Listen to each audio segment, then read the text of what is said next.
Hello students, today we are going to discuss next topic of history lesson 10 India after independence। Last video में हमने discuss किया था कि India के जो डिवाइडेड नेशन यानी जब भारत और पाकिस्तान बना तो इंडिया में क्या क्या प्रॉब्लम का फेस किया था। प्रिंसली स्टेट्स के बारे में हमने डिस्कस किया था, गांधी जी की हत्या के बारे में डिस्कस किया, यूनिटी के बारे में, और यूनिटी और डेवलपमेंट इंडिया में किस तरह से होना चाहिए, अलग अलग जो सेक्शन हैं उनमें किस तरह से डिफरेंसेस हैं उनको ख़त्म करना, ये हमने डिस्कस किया था। और फिर उसके बाद कॉन्स्टिट्यूशन के बारे में हमने डिस्कस किया था, किस तरह से वो बनाया गया था, कैसे उनमें पार्टिसिपेट किया गया, अलग अलग पार्ट के कंट्री के अलग अलग पार्ट से लोगों ने, जो इंडियंस जो थे नेशनलिस्ट लीडर, उन्होंने इसमें पार्टिसिपेट किया था।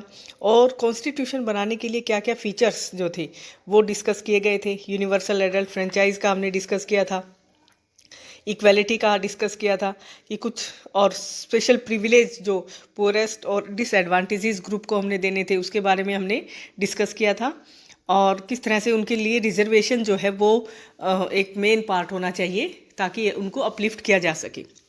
अब कॉन्स्टिट्यूट असेंबली जो थी उन्होंने डिस्कस किया कई चीज़ों के बारे में। मेन ये यहाँ था कि सेंट्रल वर्सेस स्टेट गवर्नमेंट की उनकी पावर के बारे में, कि कौन सी कितनी पावर स्टेट गवर्नमेंट को मिलनी चाहिए, कितनी सेंट्रल गवर्नमेंट को मिलनी चाहिए, इस तरह की डिस्कशन की गई। और कुछ लोगों का मानना था कि सेंट्रल जो है उसको स्ट्रॉन्ग ज़्यादा होना ज़रूरी है, जिससे कि वो पूरे एक कंट्री को अच्छे से चेक कर सकता है, देख सकता है, संभाल सकता है। और कुछ दूसरे जो मेंबर थे वो ये सोच रहे थे कि प्रोविंसेस जो हैं यानी स्टेट गवर्नमेंट है उसको फ्रीडम और ऑटोनॉमी मिलनी चाहिए। ठीक है। अब एक मैसूर के जो मेंबर थे वो ये भी कहते थे कि सेंट्रल जो है दिल्ली में है डेमोक्रेसी, लेकिन वो उस तरह से काम नहीं कर पाएगा, सेंटर दिल्ली में होकर पूरे इंडिया का अच्छे से वो काम नहीं कर पाएगा। तो इसलिए क्या था कि कुछ पावर जो है स्टेट गवर्नमेंट को भी देनी चाहिए। ठीक है। तो इस तरह से बहुत सारी डिस्कशन भी किए गए कि किस तरह से कौन सी पावर है स्टेट गवर्नमेंट को दी जाएगी और कौन सी सेंट्रल गवर्नमेंट को। उसके बाद जो डिस्कशन किया गया उसमें ये था कि जो कॉन्स्टिट्यूशन जो है वो बैलेंस एक करेगा, जिसमें कि 3 जो सब्जेक्ट्स हैं उनकी लिस्ट बनाई। कौन से? यूनियन लिस्ट, जिसमें कि टैक्सेस है, डिफेंस है, फॉरेन अफेयर्स है, यानी जिसमें कि स्टेट गवर्नमेंट ही, सेंट्रल गवर्नमेंट ही काम करेगी। कुछ ऐसे लिस्ट बनाई गई कुछ सब्जेक्ट्स पर जिसकी रिस्पॉन्सिबिलिटी पूरी सेंट्रल गवर्नमेंट की होगी।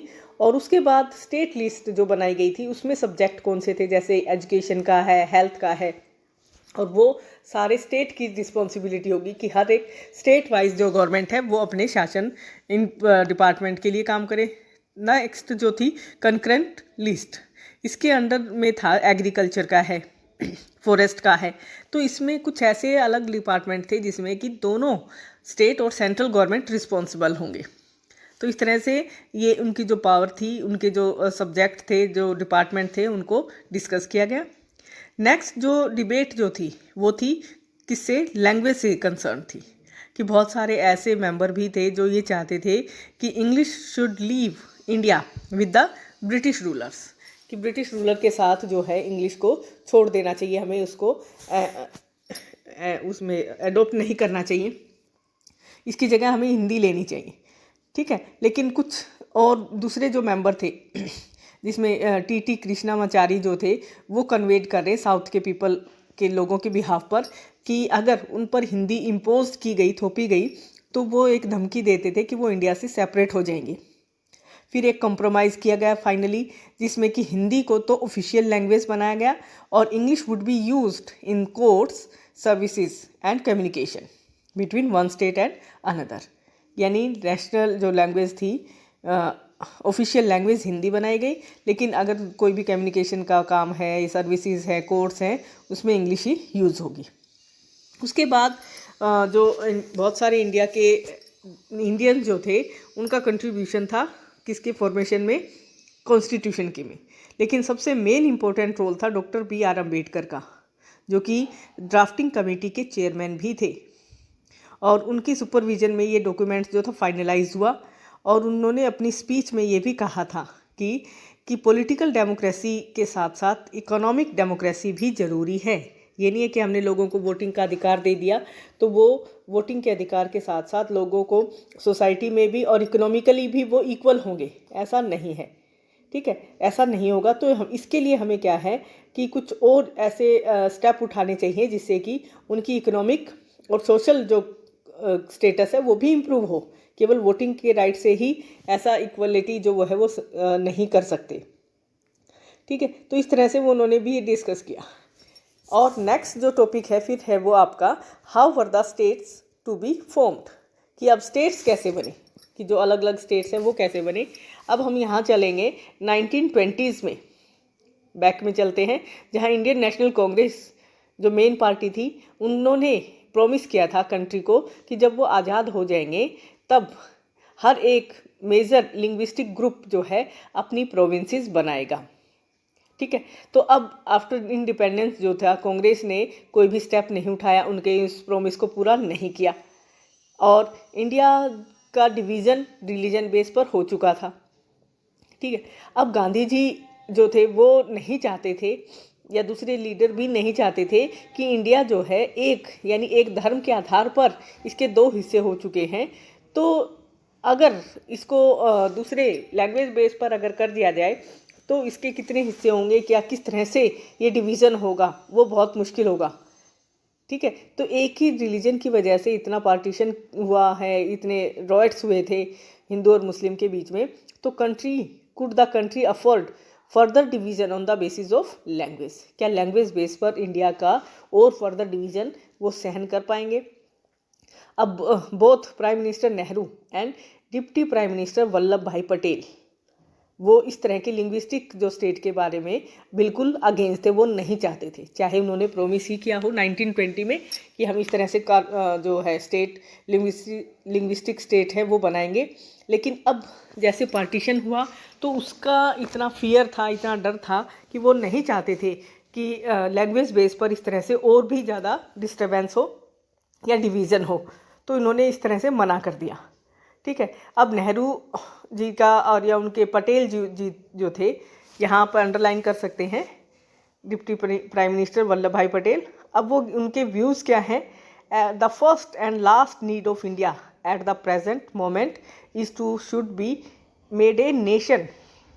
उनके व्यूज़ क्या थे, उनके विचार क्या थे कि अब फाइनली और लास्ट जो इंडिया का क्या मोमेंट है कि उसको एक नेशन बनाना, और नेशनलिज्म में जो भी चीज़ जो है उनके जो ग्रोथ में जो आगे अड़चन आएगी उसको रोकना। ठीक है, और जो भी उसके फेवर में है उसको आगे बढ़ाना, यानी कुछ ऐसी चीज़ें जो उसकी रुकावट नेशनलिज्म या राष्ट्रीयता के अगेंस्ट हैं उन चीज़ों को वो इग्नोर करेंगे, और जो उनके फेवर में होंगी जो उनको उन चीज़ों को वो फॉलो करेंगे। ठीक है, तो अब इसमें क्या था कि जब कांग्रेस लीडर ने उनका प्रॉमिस, उस चीज़ को प्रॉमिस नहीं किया, उनका प्रॉमिस पूरा नहीं किया, तो लोग बहुत डिसअपॉइंटमेंट हुए। और जो कन्नड़ा स्पीकर थे, मलयालम के हैं, मराठी स्पीकर हैं, सब अपने अपने स्टेट के बारे में सोच रहे थे कि उन्हें इस तरह से बनेगा, और उन्होंने स्ट्रॉन्ग प्रोटेस्ट किया तेलुगु स्पीकिंग डिस्ट्रिक्ट ने और मद्रास प्रेसिडेंसी ने। कब? जब नेहरू जी 1952 के जनरल इलेक्शन में वहाँ पर कैंपेनिंग के लिए गए थे, तो लोगों ने ब्लैक फ्लैग से और स्लोगन लिखकर कि वी वांट आंध्रा, इस तरह के स्लोगन से उनको उनका अपोज किया कि वो इस तरह से नहीं चाहते थे कि वो कांग्रेस जो है अपना प्रॉमिस तोड़े। ठीक है, और अक्टूबर में जो वेटरन गांधीयन जो थे पोटी श्रीरामल्लू, उन्होंने भूख हड़ताल की कि आंध्रा स्टेट को बनाया जाए तेलुगु स्पीकर्स के लिए।